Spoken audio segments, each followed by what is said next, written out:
আচ্ছা, এমন একটা খাবারের নাম বলুন তো, যেই খাবারটা একা, একা খেতে একদমই ভালো লাগে না? ঠিক ধরেছেন, এই খাবারটাই একা, একা খেতে একদমই ভালো লাগে না। আসসালামু আলাইকুম, আতিফা শুনছেন নতুন একটি ভ্লগে আপনাদের সবাইকে স্বাগতম।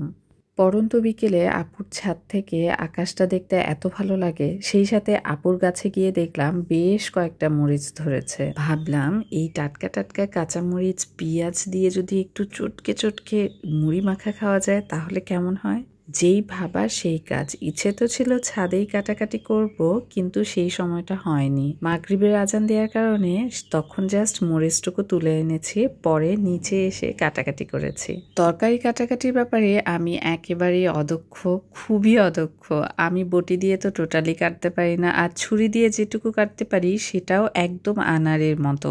তাও ভালো প্রযুক্তির বদৌলতে আমি দেখাতে পারছি আপনাদেরকে যে আমি খুব দ্রুত কাটাকাটি করতে পারি। এটা কিন্তু একদমই না, আমি একটুও দ্রুত কাটাকাটি করতে পারি না। আপু, ভাগনা, ভাগ্নি সবাইকে ডেকে নিয়ে আসছি যাতে করে একসাথে মুড়ি মাখা খেতে পারি। এই খাবারটা আমার কাছে মনে হয় অন্যান্য সব খাবারের চেয়ে একদম ডিফারেন্ট।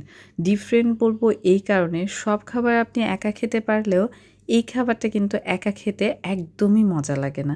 হয়তো খেতে পারবেন, খেতে তো সবাই পারবে একা একা, কিন্তু একা খাওয়ার মধ্যে এইটা একদমই মজা নেই।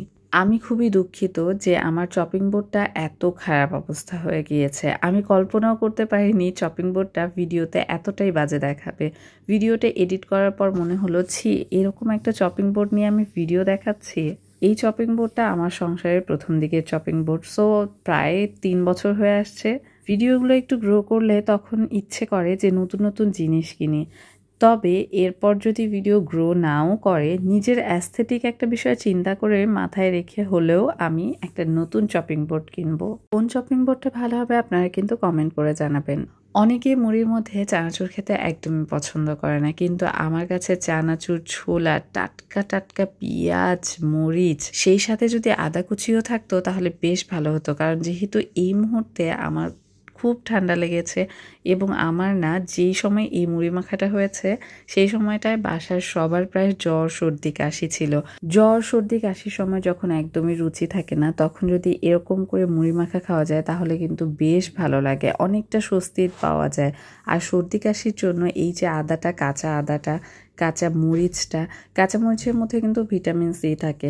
তো এই জিনিসগুলো খুব ইফেক্টিভ হয় জ্বর, সর্দি, কাশির সময়। জ্বর, সর্দির সময় যখন মুখে রুচি থাকে না, তখন ঠিক এভাবেই একটু মুড়ি মেখে খেয়ে দেখবেন, আপনার অনেক ভালো লাগবে।